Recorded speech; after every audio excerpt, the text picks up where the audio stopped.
All right, it is still afternoon here. I'm still at Sertoma. Nice place, wonderful exhibits. Saw some pretty good mixed media stuff here. Excellent. But anyway, so who to believe? Let's see. You have Cassius. I suppose you have Suetonius, Cassius, and Tacitus.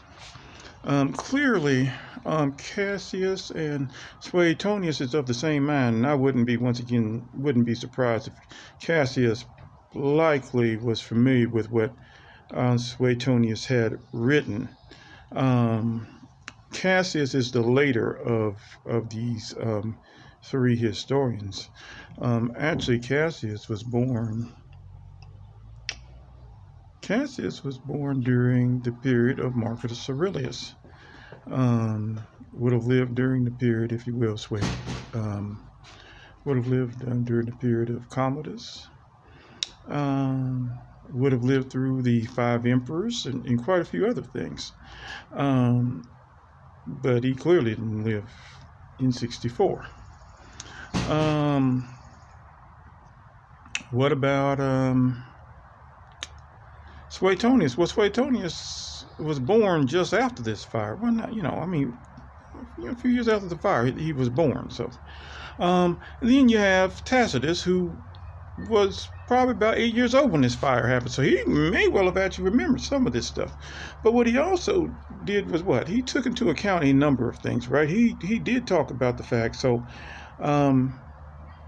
Cassius says that there was no grain relief. And the translation we read there, properly used grain. One thing you need to keep in mind with the British, especially in the 19th century, they may conflate grain, the term grain with the term corn, as exhibited through the Corn Law, right? Well, they're not really talking about corn as much as they are grain. Think of peppercorns, right? These are grains of pepper. But at any rate, so Tacitus lived through it, seemed to take into account a number of things, if you will, that Nero likely had done, but did also nod to the rumors, and also does what? He says that maybe it did happen. He wasn't 100% sure. Well, Suetonius and Cassius are completely buy into this idea that this was clearly Nero's fault. And bought in more into the sensationalism, right? In the final analysis, who knows? But I certainly must say that that if I was to look at a more, in my opinion, as a historian, and maybe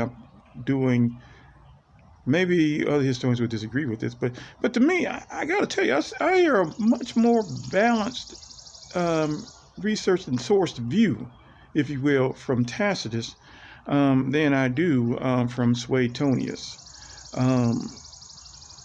than I do from Cassius. But you know what? Who's to say? Perhaps Suetonius and Cassius might be onto something.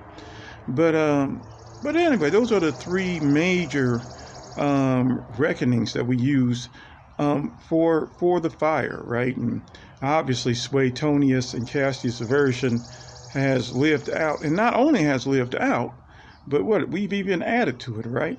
Instead of a liar, he fiddles while Rome burns. I could think of at least one show, Rome is Burning. I think it was named after Jim Rome, I think the sports talk guy.